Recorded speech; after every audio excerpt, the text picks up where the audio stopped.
नमस्कार दोस्तों, कैसे हैं आप सब। उम्मीद है आप सब दोस्त अच्छे होंगे। आज की वीडियो में हम बात करने वाले हैं पुलिस रिफॉर्म के बारे में। पुलिस के बारे में आपको जब भी सुनते हैं तब आपके दिमाग में उनके प्रति किस तरीके से धारणा आती है वो मुझे अच्छे से बताने की आवश्यकता नहीं है। जब भी हम पुलिस के बारे में बात करते हैं, रिश्वत की बहुत बड़ा मामला और राजनीति का मामला वहाँ पर शामिल किया जाता है, क्योंकि आज हमारे देश में पुलिस और राजनीति दोनों घुल मिल गए हैं। जब भी राजनेता या किसी भी राज्य में जब किसी की भी सरकार बनती है, वहाँ पर पुलिस में डीआईजी की जो पहले बदली हो जाती है। तो इस तरीके से पुलिस प्रशासन जो है राजनीति से बच नहीं सकता, बल्कि राजनेता उसका इस्तेमाल अपनी राजनीति चमकाने के लिए करते हैं। भारत में पुलिस रिफॉर्म की बात आज से नहीं, बहुत लंबे समय से उठी है। यहाँ पर 1977 में सबसे पहले राष्ट्रीय पुलिस कमीशन का गठन किया गया था। उसके बाद में यहाँ पर रेबेरो कमेटी बनाई गई थी 1996 में। 2003 में पद्मनाभ भैया कमेटी बनाई गई थी। फिर मनीमत कमेटी बनाई गई और फिर प्रकाश सिंह वर्सेस भारत संघ 2006 कमेटी बनाई गई। उसके बाद में यहाँ पर राष्ट्रीय पुलिस मसौदा कमेटी बनाई गई और द्वितीय प्रशासनिक आयोग में भी पुलिस रिफॉर्म की बात की गई। और आखिर बाद में यहाँ पर राष्ट्रीय पुलिस मसौदा कमेटी 2 जो है यहाँ पर बनाई गई 2015 में। तो इस तरीके से हमारे देश में पुलिस प्रशासन के में रिफॉर्म के बारे में बात यहाँ पर इतनी सारी कमेटियों ने की, लेकिन कमेटी गठित करने से कोई मतलब नहीं है जब तक कि आप उसको इम्प्लीमेंटेशन नहीं कर पाएँ। यहाँ तक कि हमारे जो प्रधानमंत्री, माननीय प्रधानमंत्री जी हैं नरेंद्र मोदी जी, उन्होंने भी 2014 में एक स्मार्ट पुलिस की स्थापना की बात कही थी, जहाँ उसके हर अक्षर का एक अलग मीनिंग होता है। यहाँ पर स्मार्ट पुलिस का मतलब होता है, यहाँ पर स्मार्ट से मतलब होता है एस जो है वहाँ पर सेंसिटिव होता है। एस का मतलब, एम जो मतलब होता है मॉडर्न, ए का मतलब होता है अलर्ट एंड अकाउंटेबल, और जो यहाँ पर आर है इसका मतलब रिलायबल, और टी मतलब ट्रेंड एंड ट्रेंड। ये स्मार्ट पुलिस का मतलब है जो हमारे माननीय प्रधानमंत्री जी ने 2014 में दिया था। लेकिन ये भी जो योजना थी वो पूरी तरीके से सक्सेस नहीं हो पाई। हमारे देश में जो है यहाँ पर समय समय पर बहुत सारी रिपोर्ट जारी की गई है पुलिस रिफॉर्म से रिलेटेड। जैसे 1977 में राष्ट्रीय पुलिस आयोग बना था और उसने अपनी रिपोर्ट 1981 में रिपोर्ट पेश करी थी, 8 रिपोर्ट पेश करी थी। लेकिन तत्कालीन जो भी गवर्नमेंट थी उन्होंने बस दिखावे के लिए काम करा, रिपोर्ट को जारी नहीं किया। उसके बाद में यहाँ पर जस्टिस जो थॉमस कमेटी बनी थी, थॉमस कमेटी ने पुलिस रिफॉर्म के लिए बहुत ज़्यादा काम किया, लेकिन उसकी भी रिपोर्ट को ज़्यादा तवज्जो नहीं दिया गया। और 2012 में जो है न्यायाधीश जो भी वर्मा कमेटी बनी थी, उन्होंने भी पुलिस रिफॉर्म से बात करी, पुलिस रिफॉर्म की बात करी थी, लेकिन उनकी भी बात को नज़रअंदाज किया गया। तो इस तरीके से हमारे देश में पुलिस रिफॉर्म के लिए बहुत लंबे समय से काम हो रहा है, लेकिन वहाँ पर पुलिस से रिलेटेड किसी प्रकार से कोई भी सुनना नहीं चाहता, क्योंकि सरकार को चाहिए पुलिस प्रशासन जो रहता है उसका सरकार अपने हिसाब से काम करती है। अपनी जो भी नीतियाँ रहती है, अपने जो भी काम रहते हैं, या किसी से दुश्मनी निकालनी रहती है अपने विपक्ष से, तो पुलिस का इस्तेमाल भली भांति करती है। आपने सीबीआई और ईडी का नाम सुना होगा। जब भी सरकार पावरफुल होती है और किसी पे भी इल्जाम लगाना होता है तो ईडी का छापे यहाँ पर पड़ जाते हैं विपक्ष के ऊपर। ये आज के समय में बहुत 2006 में सुप्रीम कोर्ट ने प्रकाश सिंह वर्सेस भारत संघ के रिपोर्ट की सुनवाई करते हुए कहा था कि पुलिस जो है, पुलिस से रिलेटेड जो अलग अलग राज्य है वहाँ पर 3 बातों का हर राज्य को पालन करने की आवश्यकता है अपने पुलिस से रिलेटेड। पहली बात जो है सुप्रीम कोर्ट ने ये बताई थी कि जो पुलिस रहती है, पुलिस अपने व्यक्तिगत मामलों में या बाहरी दबाव न हो उसके लिए राज्य जो है एक क्या बनाएगा, एक राज्य पुलिस आयोग बनाएगा।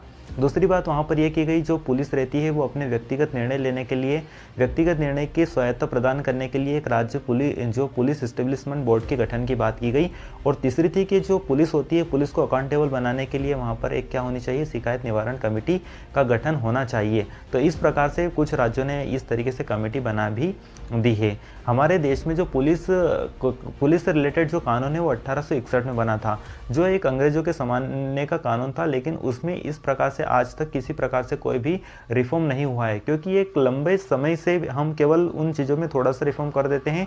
लेकिन जब आज हम देश में बहुत सारे परिवर्तन किए हैं, बहुत सारे कानूनों में हम बहुत सारा, जैसे सती प्रथा कानून हमने बना दिया था, बहुत सारे हमने अंग्रेजों के समय में अच्छे कानून बनाए थे, लेकिन जो कानून पुलिस से उस समय रिलेट करते हैं आज की जो समय परिस्थिति के हिसाब से वो चीज़ें रिलेट नहीं करती, तो उस चीज़ों को क्या करना चाहिए, परिवर्तित कर देना चाहिए। इसीलिए हम पुलिस रिफॉर्म की बात जो है हमेशा करते हैं, सरकार करती है, मीडिया तो बिकाऊ हो गई है। मीडिया इन चीज़ों के बारे में कभी बात नहीं करेगी। पुलिस प्रतिवर्ष हमारे देश में 22 सितंबर को पुलिस सुधार दिवस के रूप में हम सेलिब्रेट करते हैं। भारत में पुलिस थानों की संख्या देखें तो 20,000 थाने हैं। 20,000 थानों में 2 करोड़ 40 लाख पुलिसकर्मी काम करते हैं, जिसमें महिला पुरुष दोनों काम करते हैं। यहाँ पर पुलिस रिफॉर्म से रिलेटेड बहुत हमने बात कर ली कि किस तरीके से पुलिस रिफॉर्म होते हैं, लेकिन जब पुलिस थाने में एक आम पब्लिक जाती है तो उसकी धारणा होती है कि बिना रिश्वत के हमारे काम नहीं होगा, लोगों को भेंट चढ़ानी पड़ेगी या कुछ नोट की गड्डी रखनी पड़ेगी, तभी हमारी फाइलें खुलेगी, तभी हमारी एफआईआर दर्ज होगी। यहाँ तक कि भेदभाव किया जाता है यहाँ पर वर्गों के साथ में भी। जब नीची कास्ट के लोग वहाँ पर पुलिस थानों में जाते हैं तो उनके साथ में बहुत सारे जैसे बलात्कार से रिलेटेड केस हो या अपराध या घरेलू हिंसा से केस होते हैं, इन कैटेगरियों में ज़्यादा होते हैं बलात्कार से रिलेटेड के रिपोर्ट है यहाँ पर। उस रिपोर्ट के अंतर्गत यहाँ पर इनकी एफआईआर तक दर्ज नहीं की जाती है। इस तरीके से यहाँ पर हमें पुलिस का घिनौना रूप भी देखने को मिलता है। जिस तरीके से पुलिसकर्मी का उद्देश्य है कि यहाँ पर पुलिस जो है आम जनता की सेवा करे, उनके जो है उनका ध्यान रखे और प्रशासन में जो है लॉ जो रहता है, कानून जो रहता है उसके इम्प्लीमेंटेशन की बात करें। लेकिन इस तरीके से जब रिश्वतबाजी चलती है तो पुलिस के लिए हमारे समाज में गलत धारणा बनती है और इसका जो है खामियाजा हर एक व्यक्ति को भुगतना पड़ता है, क्योंकि पुलिस ही नहीं, पुलिस से रिलेटेड जितना भी कर्मचारी लोग रहते हैं या फिर आम पब्लिक रहती है उन सभी को नुकसान होते हैं। पुलिस अगर सही से काम करेगी तो लोगों में भी एक अच्छी धारणा बनेगी। लेकिन इस तरीके से पुलिस में ये धारणा क्यों हुई, पुलिस में रिश्वतों की शुरुआत क्यों हुई, पूरा सिस्टम करप्ट क्यों हुआ, इसके बारे में हम बात करने इस राज्य विषय का सूची का विषय है जिसके अंतर्गत राज्य जो है पुलिस से रिलेटेड कानून बना सकता है। लेकिन केंद्र सरकार भी यहाँ पर कुछ रिलेटेड पुलिस से रिलेटेड काम कर सकती है। जहाँ पर हम दिल्ली की बात करें तो दिल्ली की जो पुलिस होती है वो केंद्र सरकार के अंतर्गत आती है, तो वहाँ पर केंद्र जो है कानून बना सकता है। अब हम पीआरएस या लेजिस्लेटिव की रिपोर्ट की बात करें तो लेजिस्लेटिव के अंतर्गत हमारे सरकारी जो व्यय होता है वहाँ पर केवल 3% उनके व्यय का केवल 3% पुलिस पर खर्च किया जाता है, जो कि बहुत कम है। हमारे देश में 25,000 पुलिस थाने हैं, 2 करोड़ 40 लाख की पब्लिक जो रहती है पुलिस काम करती है, तो इस तरीके से उनकी जनसंख्या के हिसाब से 3% खर्च करना कोई समझदारी वाली बात है नहीं। यूएनओ की बात करें तो यूएनओ ने साफ कहा है कि 1 लाख की जनसंख्या पर 222 पुलिसकर्मी होने चाहिए। हमारे देश की पॉपुलेशन कितनी है, 153 करोड़ का आंकड़ा हम जल्द पार करेंगे और नंबर फर्स्ट पर आ जाएंगे। लेकिन हमारे देश में पुलिस की संख्या जो वर्तमान में 1 लाख जनसंख्या पर 181 पुलिस है, 181, जो कि बहुत कम नंबर है पुलिस में जनसंख्या के हिसाब से। 2016 के एक आंकड़े की बात करें तो 24% जो सीटें रहती है पुलिस की वो खाली है।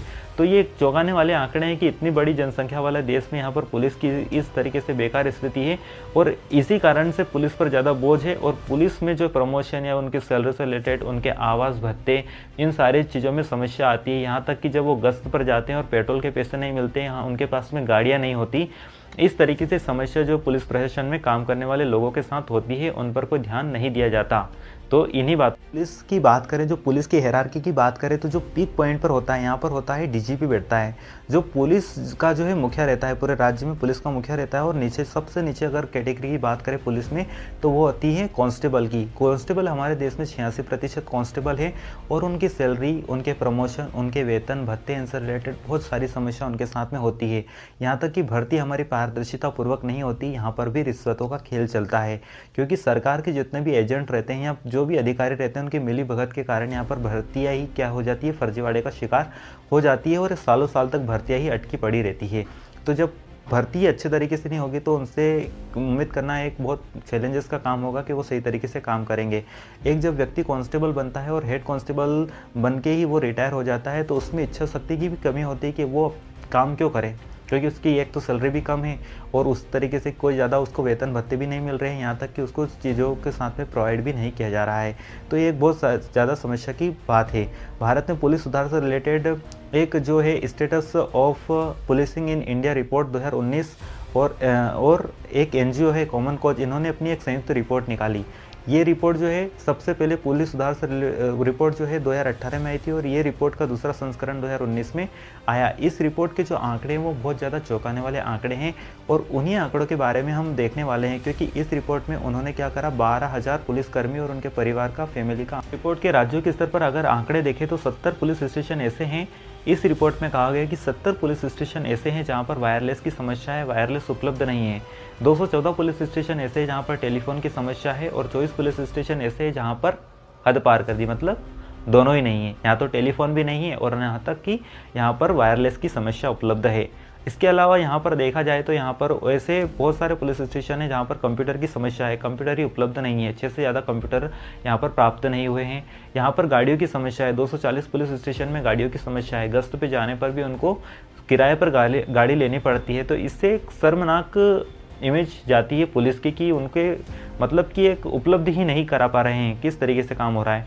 और यहाँ पर महिलाओं का अगर 5 में से 1 पुलिस स्टेशन की बात करें, 5 में से 1 पुलिस स्टेशन में महिलाओं के लिए अलग शौचालय की समस्या है। और एक पुलिस जो रहता है औसतन एक दिन में 14 घंटे काम करता है, तो क्या उसकी जान लोगे आप? 14 घंटे उससे काम कराओगे, उसको सैलरी नहीं दोगे, उसको वेतन भत्ते वगैरह नहीं दोगे, और नेता नगरियों के घर पर उसके जो है काम करने के लिए उसको लगा दोगे। वेतन जो है उसकी मैडम जो रहेगी, नेता की मैडम उनके घर पे जाके सब्जियां लेके आएगा। इस तरीके से यहाँ हमारे देश में यहाँ पर ट्रीटमेंट किया जाता है पुलिस के साथ में। तो पुलिस भ्रष्टाचार क्यों नहीं करेगी? पुलिस ऑब्वियसली भ्रष्टाचार के माध्यम से अपने पैसे कमाएगी।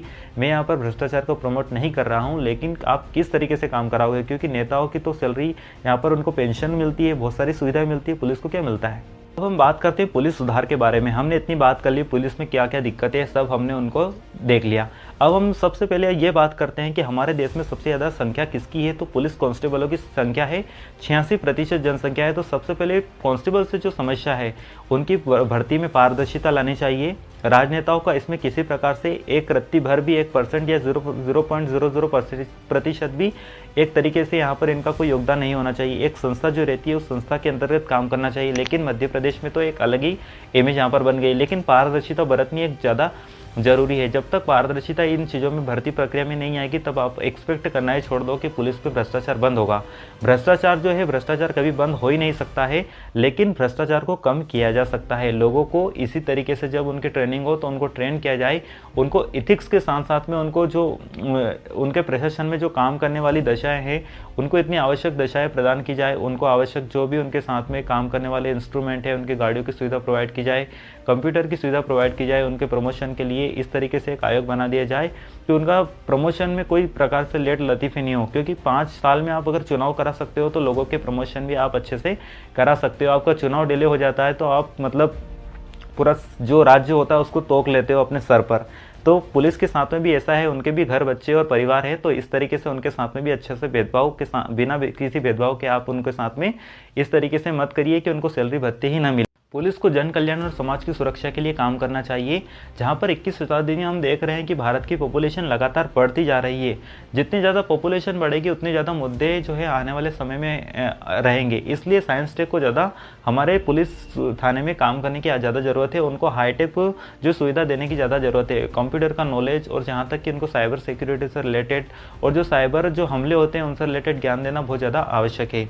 इसी कारण वो ज़्यादा क्या होंगे, अपडेट हो पाएंगे। पुलिस में जो राजनीति और अपराधीकरण जिस तरीके से चल रहा है उन चीज़ों को रोकना चाहिए, क्योंकि इससे क्या होगी, समाज में एक गलत इम्पैक्ट जाएगा।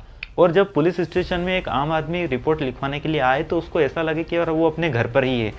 ऐसे ही एक हाइपोथेटिकल बात हो सकती है, लेकिन जब पुलिस इस तरीके से अपना एक ध्यान रखेगी कि यार मतलब आम जनता के लिए पुलिस है, तो इस तरीके से माहौल क्रिएट क्यों नहीं कर सकती। यहाँ पर खुल के तरीके से खुल के मतलब व्यक्ति जो है अपनी बातों को एक्सप्रेस कर पाए, लोगों को मतलब पुलिस को उसकी समस्या बता पाए, उसके साथ क्या अपराध घटा है। महिला भी इस तरीके से कोई मतलब ज़्यादा उनके साथ में वो एक प्रेजुडिस नहीं पाले या पूर्व धारणा नहीं रहेगी कि पुलिस उसकी बात नहीं सुनेगा, या उनके जो लिंग हैं मतलब एक दूसरे से अदर जो है अलग मतलब जेंडर है तो उनकी बातों को समझ नहीं पाएगा। एक लेडी पुलिस रहती है, उसके साथ में अच्छे से एक्सप्रेस करके सारी चीज़ों को सॉर्ट आउट किया जा सकता है। तो देश की पुलिस व्यवस्था को काफ़ी ज़्यादा मजबूत होने की आवश्यकता है आज के समय में। यही सारी चीज़ें थी जो हमने इस वीडियो में देखी है। आई होप आपको वीडियो